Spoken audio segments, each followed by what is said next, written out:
Bonjour à tous, je suis Pauline Dorgeval, cofondatrice et présidente de deuxièmeavis.fr.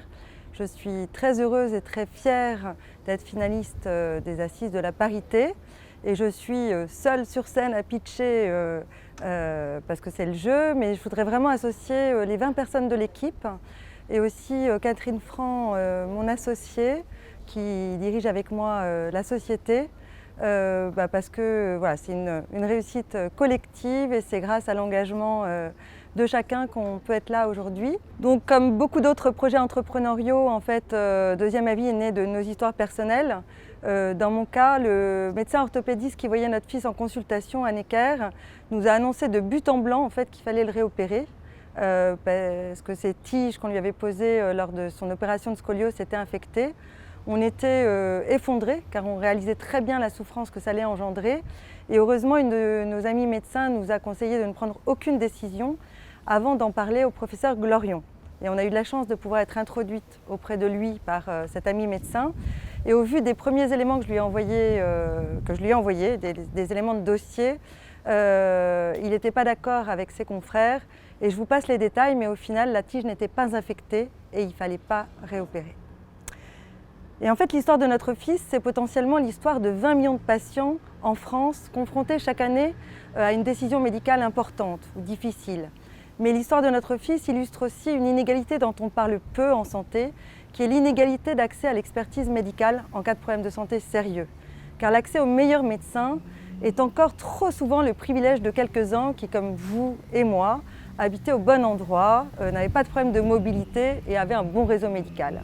C'est exactement la raison pour laquelle on a créé deuxièmeavis.fr, pour permettre à tous d'accéder facilement et rapidement à l'expertise médicale en cas de problème de santé sérieux. Alors concrètement, qu'est-ce qu'on apporte? Qu'est-ce que fait Deuxième Avis? On permet à un patient de transférer son dossier médical, c'est-à-dire qu'il va remplir un questionnaire, il va uploader ses examens médicaux, par exemple un IRM, une radio, ses examens sanguins, ses résultats de biopsie. Et un médecin expert, préalablement référencé par notre conseil scientifique, va analyser son dossier et donner un avis en moins de 7 jours, alors que les délais de consultation de ce même médecin peut dépasser les 6 mois en consultation physique.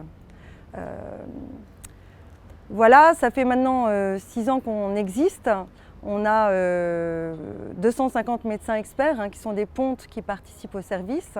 On a ouvert 650 pathologies, donc graves, rares ou invalidantes. Grâce au partenariat qu'on a noué avec nos partenaires du monde assurantiel, on a 25 millions de patients qui ont accès à notre service gracieusement, grâce à leur contrat santé ou prévoyance. Et on prévoit d'ici 3 ans d'apporter une solution à l'ensemble des patients en France. Et puis on commence à réfléchir à exporter le service à l'international. On a fait plusieurs levées de fonds de 3,5 millions d'euros auprès de fonds à impact social. On a la qualité de société à mission. On est arrivé au point mort. En fait, on a rendu des milliers d'avis et les retours des patients sont unanimes. En fait, le service est vraiment utile. En cas de convergence d'avis, ça veut dire que le patient aborde plus sereinement une opération ou un traitement lourd. Et en cas de divergence d'avis, ça permet tout simplement d'éviter une opération inutile ou d'accélérer l'accès à un traitement de pointe.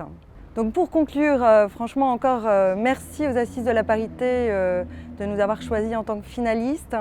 Le besoin est énorme et les 80% de croissance annuelle qu'on a encore le prouvent. Mais on a besoin d'accélérer, on a besoin de visibilité, car la France a du retard. En Suisse, en Suède, en Allemagne, le droit au deuxième avis en cas de problème de santé sérieux est déjà inscrit dans la loi depuis longtemps. Et ce deuxième avis est quasi systématique. Voilà, donc ce serait juste formidable qu'on soit lauréat du prix des Assises de la parité.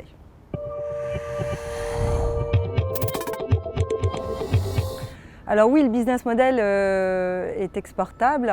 D'abord parce que la plateforme maintenant qu'elle existe, cette plateforme sécurisée peut servir partout dans le monde. Ensuite parce que nos médecins, qu'on a mis assez longtemps référencés en France, en fait maintenant on a un process de référencement de médecins et surtout d'identification des médecins experts qui existent et qui est valable partout dans le monde. Et puis nos médecins experts, ce sont des experts internationaux et donc ils ont aussi leurs correspondants dans chaque pays. La seule chose qui n'est pas exportable, où il faut faire une étude de marché dans chaque pays, c'est le système de santé, puisqu'il est différent dans chaque pays. Mais voilà, donc on est en train de faire cette étude de marché pour savoir si ce sera un business model plutôt en B2C, plutôt une prise en charge par le monde assurantiel comme c'est le cas en France. Pourquoi pas aussi par un système de sécurité sociale nationale. C'est ça qu'on est en train d'étudier.